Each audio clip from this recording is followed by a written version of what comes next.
வெண்முரசு. கார்கடல் 7. வாசிப்பது சந்தீப். குருக்ஷேத்திரத்திற்கு தென்கிழக்கே அமைந்திருந்த சிறிய எல்லைக்காவல் கோட்டையாகிய சிபிரம் அங்கநாட்டுப் படைகளின் தலைமையிடமாக மாறியிருந்தது.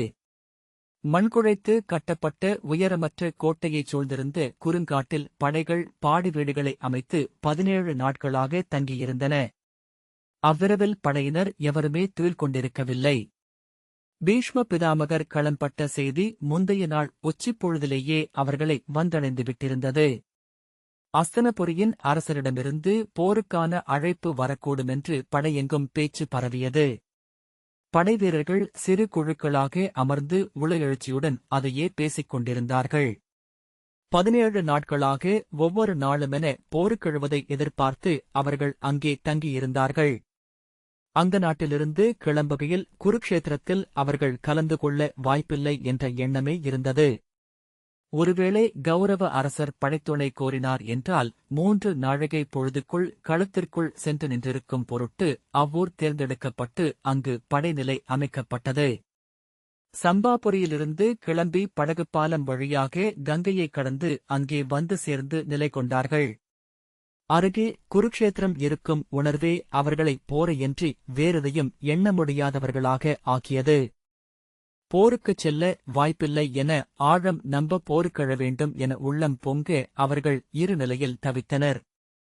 ஆணை கிடைத்ததுமே போருக்கு கிளம்பிவிடப் போவதாக அவர்கள் ஒருவரோடு ஒருவர் சொல்லிக் கொண்டார்கள். சொல்லச் சொல்ல அதை உள்ளம் நம்பியது. ஆழம் மேலும் அழுந்தியது. ஒவ்வொரு நாளும் போர்ச் செய்திகள் வந்து கொண்டிருந்தன. அவை மிகக் குறைவாகவே படைகளை வந்தடைந்தன.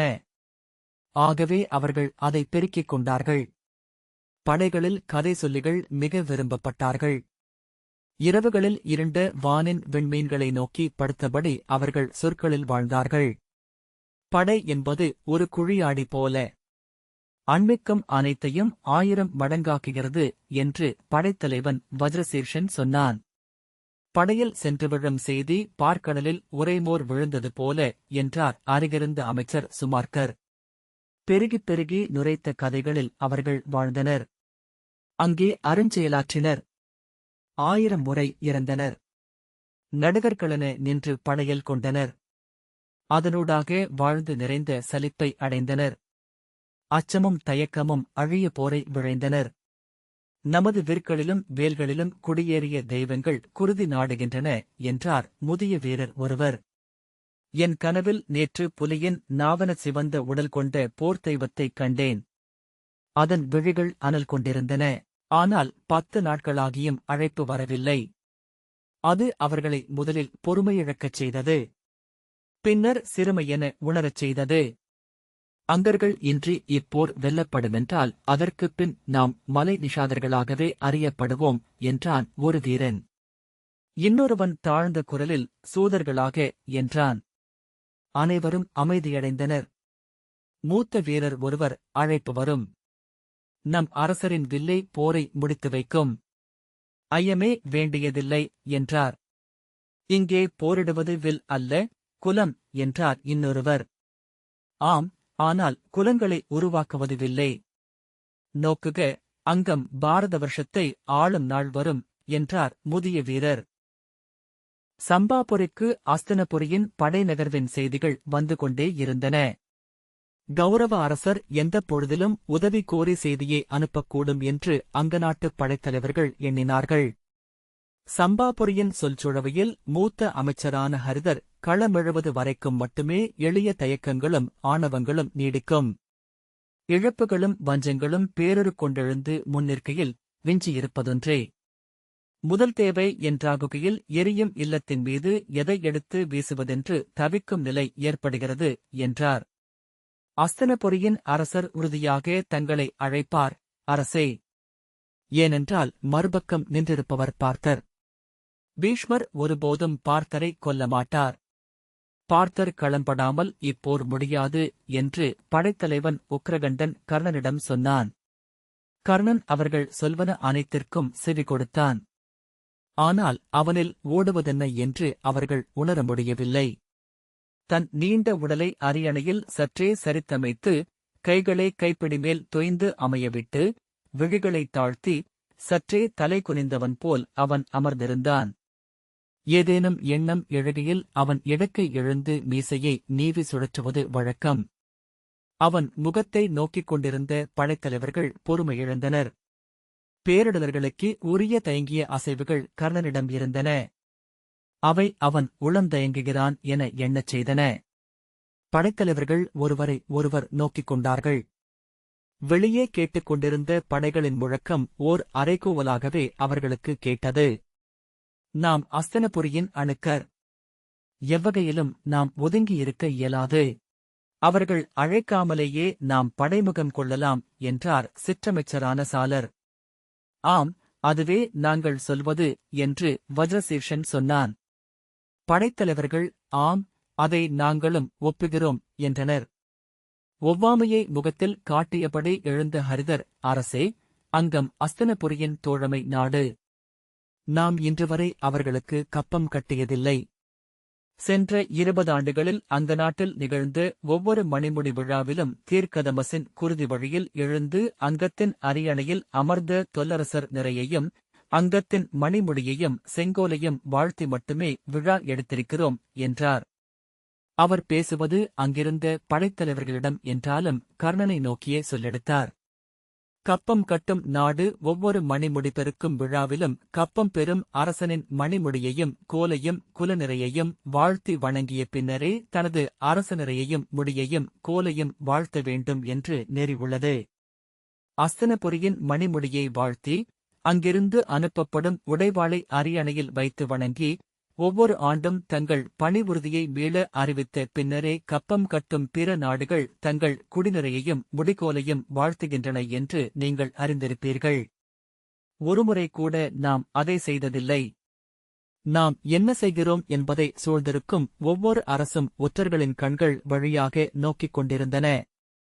அங்கம் ஒருமுறையும் தலைவணங்கியதில்லை. ஆகவே இந்த போர் முறையில் அதை மீண்டும் ஒருமுறை உறுதி செய்ய வேண்டியிருக்கிறது என்றார் ஹரிதர். அஸ்தின்புரியிலிருந்து அரசரின் முறையான ஓலை வந்த பின்னரே நாம் போருக்கெழ வேண்டும். அந்த ஓலையில் நாம் உதவிக்கென அழைக்கப்பட்டிருக்கிறோம் எனும் வரி இருக்க வேண்டும். தோழமை நாட்டின் தோள்கொடை என்றே அமைய வேண்டும் நமது படையெழுச்சி. அஸ்தினபுரி நமக்கு ஆணையிடலாகாது. அழைக்கப்படாமல் நாம் செல்வதும் தகாது. கர்ணன் மீசையை சுழற்றியபடி இமைசெறிந்த விழிகளுடன் நோக்கிக் கொண்டிருந்தான். சாலர் ஏதோ சொல்ல நாவெடுக்க அங்கம் அடைந்த சிறுமை போதும். இனியில்லை என்றார் ஹரிதர். படைத்தலைவர்கள் கலைந்து ஒருவருக்கொருவர் பேசிக் கொண்டனர். அமைச்சர் திரும்பி கைதூக்கிய போது ஓசை அடங்கியது. இதை நான் சொல்வதற்கான பிறிதொரு சூழலும் உள்ளது. நாம் இந்தப் போரில் தவிர்க்கப்பட்டிருக்கிறோம். அங்கநாட்டின் அரசர் அஸ்தினபுரி அரசரின் தோள்தோழர் என்பதை எவரும் அறிவார்.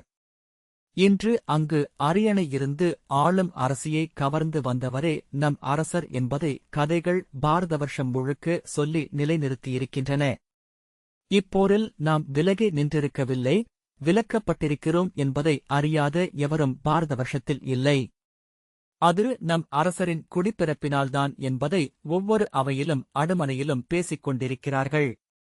அந்த உண்மையை நாம் விழிமூடி மறைத்துவிட முடியாது. அவர்கள் வந்து வணங்கி நம்மிடம் உதவி கோருவதொன்றே அந்த அலரை நாம் வென்று செல்வதற்கான வழியாகும். நமது அரசர் களமெழுந்து க்ஷத்திரியர்களுக்கு தலைமை தாங்கி படைமுகப்பில் நின்று இப்போரை வென்று அவர்களுக்கு அளிக்க வேண்டும். மும்முடி சூடி அமரும் அஸ்தினபுரியின் அரசருக்கு வலப்பக்கம் வாளுடன் நின்று புகழ் கொள்ள வேண்டும். அது ஒன்றே அங்கம் இன்று கொண்டுள்ள இப்பழியை வென்று கடப்பதற்கான வழி என்றார் ஹரிதர்.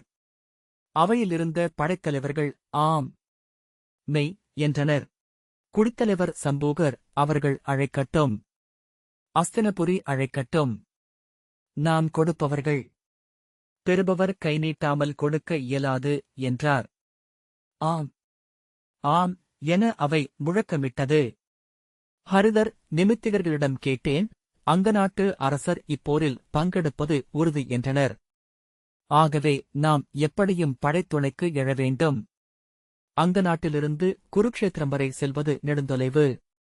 ஆகவே குருக்ஷேத்திரத்தின் அருகிலேயே நாம் பாடிக்கொள்ள வேண்டும். ஆனால் நாம் போருக்கெழுவதென்று அது அமையலாகாது. அஸ்தனபுரியின் எல்லையில் அமைந்த சிபிரம் என்னும் சிறு காவல் கோட்டை நாம் பாடிவீடு அமைக்க உகந்தது. அங்கே செல்வோம். அங்கு அரசர் தங்குவதற்கு காவலர் தலைவரின் மாளிகையும் உள்ளது. நாம் படை கொண்டு செல்கிறோம், ஆனால் படை நகர்வாக அல்ல, அரசர் அங்கே இறை வழிபாட்டுக்கும் வேட்டைக்குமே செல்கிறார் என்றார். சிபிரத்தின் அருகே கதிரவனுக்கான தொன்மையான ஆலயம் ஒன்றுள்ளது.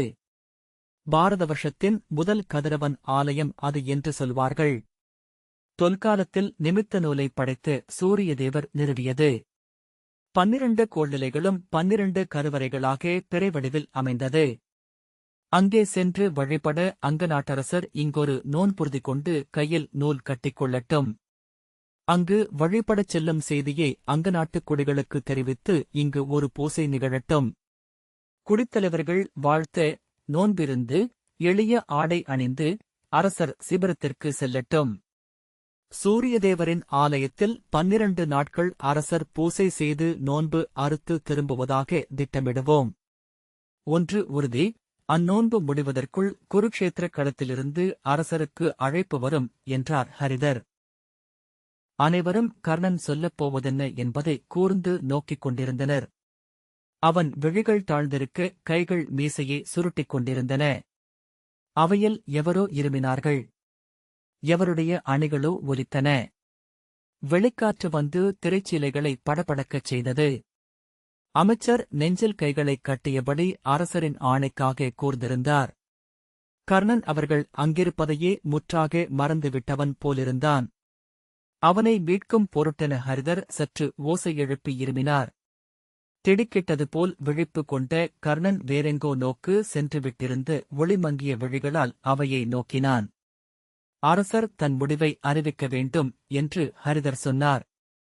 கர்ணன் தன் இரு கைகளாலும் அரியணையின் பிடியை மெல்லத் தட்டிவிட்டு எழுந்து, ஆம், அமைச்சர் உரைத்தபடியே ஆகுக என்று கூறி கைகூப்பினான். கர்ணன் அரசவையிலிருந்து வெளியே செல்கையில் அவனுடன் நடந்த சிவதர் தாழ்ந்த குரலில், அமைச்சர் கூறுவது நன்று. நோன்புக்கு என நாம் அங்கே செல்வோம். அங்கு காத்திருப்போம். இத்தருணத்தில் நாம் அவ்வாறு செல்வதை பெரிதாக எவரும் நோக்கப் போவதில்லை. அனைத்து விழிகளும் இந்திரபிரஸ்தத்தையும் அஸ்தனபுரியையுமே நோக்கிக் கொண்டிருக்கின்றன என்றார். கர்ணன் தலையசைத்தபடி மெல்ல நடந்தான். சிவதர் அவனுடைய நீள் காலடிகளுடன் இணை செல்வதற்காக மூச்சு சற்று இறைக்க சிற்றோட்டமாகச் சென்றபடி, ஆனால் முற்றாக நாம் ஒதுங்கியிருப்பதும் முறையானதல்ல, நமது மைந்தர்களில் ஒருவர் இங்கிருக்கட்டும். பிறர் அஸ்தனபுரிக்கு படையுடன் செல்லட்டும். அவர்களுக்கு உங்களுக்கிருக்கும் விலக்குகள் ஏதுமில்லை என்றார். கர்ணன் நின்று இயல்பாக திரும்பிப் பார்த்தான். இடக்கை எழுந்து மீசையை நாடிச் சென்றது. சிவதர் சற்றே தலைவணங்கி, அதுவே முறை. அவர்களின் மைந்தர் போரில் இறங்குகையில் நமது மைந்தர் இங்கிருப்பது எவ்வகையிலும் சரியானதல்ல என்றார். ஏன் என்று அவன் கேட்டான். சிவதர் அசையாமல் நின்றார். மீண்டும் ஏன் என்றான் கர்ணன். ஒருவேளை அவர்கள் உளந்திரிப்படையக்கூடும் என்று சிவதர் சொன்னார். புரியாமல் விழிகள் இடுங்க கர்ணன் பார்த்தான். அரசே, போரில் கௌரவ மைந்தர்கள் களம்படக்கூடும் என்று சிவதர் சொன்னார். அதனால் என்ன என்று கர்ணன் கேட்டான். சிவதர் அதைக் கண்டபின் நமது மைந்தர் களம் செல்வதைத் தவிர்க்க நாம் எண்ணக்கூடும் என்றார். மெல்லிய சினம் எழுந்த விழிகளுடன் கர்ணன் பார்த்தான். சிவதர் அஞ்சாமல் அவன் விழிகளை எதிர்கொண்டு, ஆம், அவ்வாறுதான் நிகழும். நாம் அரசர்கள், வீரர்கள், அறமறிந்தோர் என்பது உண்மை. அனைத்திற்கும் அடியில் தந்தையர் என்பதும் உண்மையே. இறுதிக்களத்தில் எழுந்து நிற்பவர் தந்தையாகவே இருப்பார் என்றார். கர்ணன் பெருமூச்சு விட்டான். ஆகவே முன்னரே நம் மைந்தரை குருக்ஷேத்திரத்திற்கு அனுப்புவதொன்றே வழி. இல்லையேல் நாமே வெறுக்கும் ஒரு பழி நம்மீது படிய நேரும் என்றார் சிவதர். கர்ணனின் கை மீசையிலிருந்து விழ தலை திருப்பி சாளரத்தினூடாக வந்த ஒளியை சற்று நேரம் நோக்கி திரும்பாமலேயே, ஆம், மெய்தான். மைந்தர் செல்லட்டும் என்றான். சிவதர் இன்றே ஆவன செய்கிறேன் என்றபடி உடன் நடந்தார். அன்று மாலை கர்ணனின் மைந்தர்களான விருஷசேனனும் விருஷகேதுவும் சத்ருஞ்சயனும் சுதமனும் சத்யசேனனும் சித்ரசேனனும் சுஷேனனும் திவிபதனும் பாணசேனனும் அஸ்தினபுரிக்கு தங்கள் வில்லவர் துணைவர்களுடன் கிளம்பிச் சென்றனர். இறுதி மைந்தனாகிய பிரசேனன் மட்டும் சம்பாபுரியில் இருந்தான். மேலும் 7 நாட்களுக்குப் பின்னர் கர்ணன் அங்கநாட்டுக் காவல் படையுடன் சிபிரம் நோக்கிச் சென்றான். சூரியதேவன் ஆலயத்தில் நோன்பு முடி கட்டி வணங்கி வெண்ணிற ஆடை மட்டும் அணிந்து அணிகள் ஏதுமின்றி கைகூப்பியபடி அவன் சம்பாபுரியிலிருந்து கிளம்பிய போது கோட்டை வாயிலில் கூடி நின்றிருந்த மக்கள் அரிமலர் தூவி வாழ்த்து கூவினர். அரசன் நோன்பிருந்து இறை வழிபாட்டுக்குச் செல்வதாக பலமுறை முரசறையப்பட்டிருந்தமையால் இறையருள் எழுக, கதிரருள் பெருகுக, குலம் சிறக்கட்டும், கோல் வெல்லட்டும், அங்கம் வெல்க, சம்பாபுரி வெல்க என்றே வாழ்த்துரைகள் எழுந்தன. ஆனால் கர்ணன் கோட்டைக்கு வெளியே சென்று அங்கு நின்றிருந்த பயணத்தேரை அடைந்ததும் எவர் முடிவு செய்ததென்று அறிய ஒண்ணாது அங்கநாட்டின் குடிகள் அனைவரும் ஒற்றைக் குரலில் வெடித்தெழுந்து வெற்றி கொள்க, பெருந்திரள் வீரர் புகழ் கொள்க, அங்கநாட்டரசர் வசுசேஷனர் வெல்க, வெற்றிவேல், வீரவேல் என்று குரல் எழுப்பினர். சம்பாபுரியிலிருந்த அனைத்து படைவீரர்களும் வில்களையும் வாள்களையும் வேல்களையும் தலைக்கு மேல் தூக்கி வெற்றிவேல், வீரவேல் என்று போர்க்குரல் எழுப்பினார்கள். திகைத்தது போல் திரும்பிப் பார்த்த கர்ணன் தன் அருகே நின்றிருந்த படைத்தலைவரிடம் திரும்பி என்ன என்றான். வஜ்ரசீர்ஷன், அரசே, அவர்கள் உண்மை அறிவார்கள். அதை எவரும் மறைக்க முடியாது என்று சொன்னான். தலையசைத்துவிட்டு கர்ணன் தேரிலேறிக் கொண்டான். அவனுடன் சென்ற சிறிய வில்லவர் படை முற்றாக விழிமுன்னிருந்து மறைந்து பொழுதி அடங்குவது வரை சம்பாபுரியில் போர்க்குரல் எழுந்து கொண்டிருந்தது. அந்தப் படை அங்கநாட்டின் எல்லை கடப்பது வரை சாலையின் இருமருங்கும் கூடிய குடிகள் இரு கைகளையும் தூக்கி எம்பிக் குதித்தும் நெஞ்சில் ஓங்கி அறைந்தும் வெறிகொண்டு போர்க்குரல் எழுப்பிக் கொண்டிருந்தனர். அங்கநாட்டின் படை ஒவ்வொரு நாளும் ஒரு படைப்பிரிவென சிறுகச் சிறுக சிபிரத்திற்கு வந்தடைந்தது. அச்சிற்றூரின் படைத்தலைவன் தங்கியிருந்த மாளிகையில் கர்ணன் தங்கினான். அங்கு சுற்றிலுமிருந்த இல்லங்கள் அனைத்தும் படைத்தலைவர்களுக்கு உரியதாயின. வந்து கொண்டிருந்த அங்கநாட்டுப் படைகளால் கோட்டையைச் சூழ்ந்திருந்த குறுங்காடும் அதற்கு அப்பால் இருண்டிருந்த செறிகாடும் நிறைந்தன. ஈச்சை ஓலைகளும் மரப்பட்டைகளும் கொண்டு கட்டப்பட்ட பாடி வீடுகளில் படைவீரர்கள் தங்கினர். யானைகளும் புறவிகளும் வந்து நிறைந்தன. அவற்றிற்கு தழையும் புல்லும் கொண்டுவரும் நிஷாதர்கள் காடுகளுக்குள்ளிருந்து நிறை நிறையாக எழுந்து வரத் தொடங்கினர். அவர்கள் உலர்ந்த கிழங்குகளையும் காய்களையும் புல்லையும் தழையையும் கொண்டு வந்து விற்கும் சந்தைகள் 2 இருபக்கமும் உருவாகி வந்தன. அஸ்தினபுரியின் படை குருக்ஷேத்திரத்தை நோக்கி சென்று கொண்டிருக்கும் செய்திகளை அங்கிருந்து கர்ணன் கேட்டுக் கொண்டிருந்தான். மிக மெல்ல நகர்கிறது படை, பெரிதாகுந்தோறும் விரைவழிகிறது என்றார் சிவதர். சம்பாபுரியிலிருந்து ஹரிதரின் செய்திகள் வந்தன. இளையவர் விரைவாக ஆட்சிப் பணியை கற்றுக்கொள்கிறார். கர்ணன் முதல் நாள் ஆலய வழிபாடு முடிந்தபின் பெரும்பாலும் அறையிலேயே முடங்கிக் கிடந்தான்.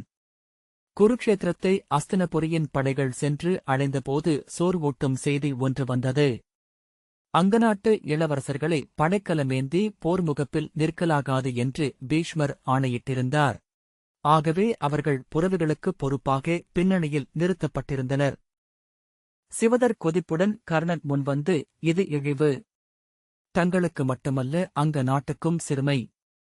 குதிரைச்சூதர் என அங்கநாட்டு இளவரசர்களை வகுப்பதற்கு அஸ்தினபுரிக்கு என்றல்ல விண்ணாளும் தெய்வங்களுக்கும் உரிமையில்லை என்றார். படையில் சேர்ந்த பின்னர் அவர்கள் ஆணையிடப்படுவதை செய்ய வேண்டியவர்கள் என்று மட்டும் கர்ணன் சொன்னான். எவர் ஆணையிட்டவர்? ஆணையிடுபவர்களின் வஞ்சத்திற்கு வீரர் பலியாக வேண்டுமா என்றார் சிவதர். அவர்கள் என்ன செய்திருக்க வேண்டும் என்றான் கர்ணன். சிவதர் செயலற்று நின்றார். ஆணையை மீறுவதற்கு படைவீரனுக்கு உரிமையில்லை. அவன் செய்யக்கூடுவது ஒன்றுதான். தன் கழுத்தைத் தானே வெட்டி களம் விழ வேண்டும் என்று கர்ணன் சொன்னான். சிவதர் தளர்ந்து, இப்பெரிய இழிவை சுமத்தும் அளவுக்கு நாம் என்ன பிழை செய்தோம்? நம்மிடமிருந்து ஒவ்வொன்றையும் பெற்றுக்கொள்ளவே பிறர் அணுகுகிறார்கள். அழிப்பதில் ஒரு கணமும் பிந்தியதில்லை. பெற்றுக்கொள்ளும் ஒவ்வொருவரும் பழியையும் நஞ்சையுமே திருப்பி அளிப்பார்கள் எனில் இக்கொடைகளுக்கு என்னதான் பொருள் என்றார். கர்ணன் புன்னகைத்தான். உங்கள் புன்னகை என்னை கொல்கிறது. நான் அஸ்தினபுரியின் அரசருக்கு என் சார்பில் ஒரு ஓலையை அனுப்பலாம் என்று எண்ணுகிறேன். நான் என் இளவரசர்களின் தந்தையின் இடத்தில் இருப்பவன் என்றார் சிவதர். அவரால் எதுவும் செய்ய இயலாது என்று கர்ணன் சொன்னான். சிவதர் நிலையெழுந்தவராக சிற்றறைக்குள் அலைந்தார். பின்னர் குலத்தலைவர்கள் இணைந்து ஓர் ஓலை அனுப்பட்டும் பீஷ்மருக்கு. இது அவர் அங்கநாட்டுக்குச் செய்த பெரும்பழை என்று அவர் உணரட்டும் என்றார். பற்களைக் கடித்தபடி, இதற்கு நாம் பழிசூழ்ந்தால் அவருடைய குருதி வழியே அரசனாகும் என அது தொடரும் என அவர் அறிக என்றார். கர்ணன் வெற்று நகைப்புடன் அவர் அதையும் உணர்வதற்கு வாய்ப்பில்லை என்று சொன்னான். ஆம் என்று பெருமூச்சுடன் சொன்னபடி சிவதர் பீடத்தில் அமர்ந்தார். பின்னர் உளம் பொங்கி சிறிய விம்மலுடன் எழுந்த கண்ணீரை இரு விரல்களால் அழுத்தியபடி தலைகுனிந்தார். அனைத்து வகையான இறப்புகளினூடாகவும் கடந்து செல்வது வீரனுக்கு நன்று என்பார்கள். அவர்கள் என் மைந்தர். அவர்கள் உணர்வார்கள், இதுவும் கல்வியே என என்று கர்ணன் சொன்னான். சிவதர் விழிநீர் பிசிர்கள் இருந்த இமைகளுடன் நிமிர்ந்து கர்ணனை பார்த்தார். நாம் காத்திருப்போம். நமக்கு உரிய நாள் வரும். நம்முடைய தெய்வங்கள் அதை நமக்கென அமைக்கும் என்று கர்ணன் சொன்னான். சிவதர் சீற்றத்துடன் எழுந்து, இதற்கு நாம் செய்ய வேண்டிய பழியீடு ஒன்றே. நாம் வெல்ல வேண்டும். பாண்டவர்களை அழைத்து அஸ்தினபுரியின் மணிமுடியை உங்கள் கையால் எடுத்து துரியோதனர் தலையில் சூட்ட வேண்டும். அஸ்தினபுரியின் கொடிவழியினர் அதை சூடும் போதெல்லாம் அந்த மணிமுடி உங்களால் அளிக்கப்பட்ட கொடை என்பதை உணர வேண்டும். கொடை கொண்டவரின் சிறுமை அஸ்தினபுரியில் என்றென்றும் நிலை கொள்ள வேண்டும். கொடுத்தவனின் பெருமையுடன் அங்கநாடு ஓங்கி நிற்க வேண்டும். அது நிகழ வேண்டும் என்றார். கர்ணன் எங்கோ நோக்கி அமர்ந்திருந்தான். சிவதர் பீஷ்மர் களம்பட்ட செய்தியுடன் கர்ணனின் அறைக்குள் நுழைந்தபோது முகம் மலர்ந்து பற்கள் தெரிய சிரித்துக் கொண்டிருந்தார். கர்ணன் அச்செய்தியை முன்னரே அறிந்திருந்தான். ஆகவே சற்றே சினத்துடன் அவரை திரும்பி பார்த்தான். இதோ தங்களுக்குரிய நாளை தெய்வங்கள் வகுத்துள்ளன, அரசே. பிதாமகர் பீஷ்மர் களம்பட்டார். அங்கே அம்புமுனையில் படுத்திருக்கிறார். இனி அஸ்தினபுரிக்கு வேறு வழியில்லை. உங்களை போருக்கு அழைத்தே தீர வேண்டும் என்றார் சிவதர். சலிப்பு தோன்ற, ஆம் என்று கர்ணன் சொன்னான். 10 நாட்கள் தனி ஒருவராக போரை அவரே நிகழ்த்தியிருக்கிறார். இன்று களம்பட்டாலும் கூட பாரத வருஷத்தின் நிகரற்ற வீரர் என்று நிறுவியிருக்கிறார். இப்போது அவரை புரிந்து கொள்ள முடிகிறது. அவர் தங்களை விலக்கியது இந்த புகழுக்கு நீங்கள் தடையாக அமைந்துவிடக்கூடாது என்பதற்காகவே.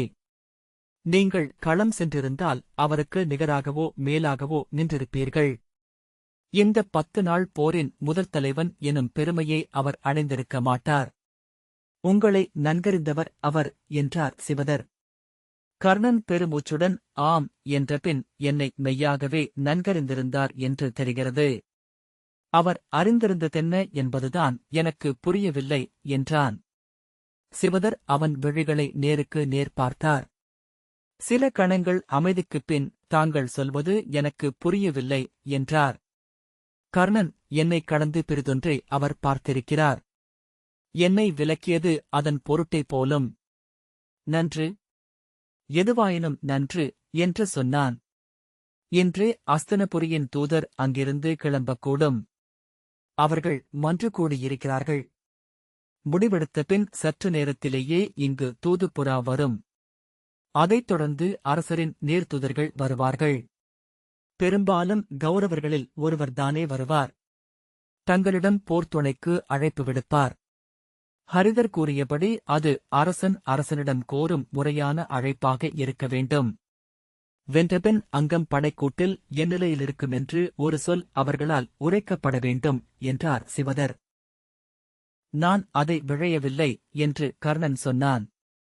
சிவதர் சீற்றத்துடன் அங்கநாட்டின் பொருட்டு நான் விழைகிறேன் என்று உரக்கச் சொன்னார். அங்கநாடு இனி வெறும் பார்வையாளாக இருக்காது. வருபவர் எவராயினும் அவர்களிடம் நான் அதை கேட்பேன். இதில் மாற்றமில்லை என மூச்சிரைத்தார். சிவதரே என்று துயருடன் கர்ணன் சொல்ல, இதில் நீங்கள் மாற்றுச் சொல் உரைக்கலாகாது, அரசே. இது அங்கநாட்டின் உரிமை என்றபின் சிவதர் தலைவணங்கி வெளியே சென்றார். கர்ணன் பெருமூச்சுடன் பீடத்தில் உடல் தளர்த்தி கால் நீட்டி அமர்ந்தான். பின் தலையை அண்ணாந்து பீடத்தின் சாய்வில் வைத்துக்கொண்டு கண்களை மூடினான். அவன் தசைகள் ஒவ்வொன்றாக தொய்வதை நான் பார்த்துக் கொண்டிருந்தேன். மெல்லிய விம்மல் போலொன்று எழ அவன் நெஞ்சு அசைந்தது. விழிகளில் இருந்து ஊறிய நீர் இருபுறமும் கன்னங்களில் வழிந்தது. நாகரே, கேளுங்கள். பிறர் அறியாத ஆண்மகனின் துயர் தன்னந்தனி மதுவேழத்தின் நோய் போன்றது. தெய்வங்கள் அன்றி பிறர் அதை அறியப் போவதில்லை. தெய்வங்களிடமும் அது முறையிடப் போவதில்லை. அரவான் சொன்னான். அவ்வரையில் பீடக்காலின் நிழல் நீண்டு சுவர்மடிப்பில் விழுந்து நாகத்தின் பத்து என வளைந்து நின்றது. அதில் குடியேறி விழிகள் ஒளிர பறக்க மெல்ல படமசைத்தாடியபடி நான் அவனை பார்த்துக் கொண்டிருந்தேன். இந்த வாசிப்பை கேட்டதற்கு நன்றி.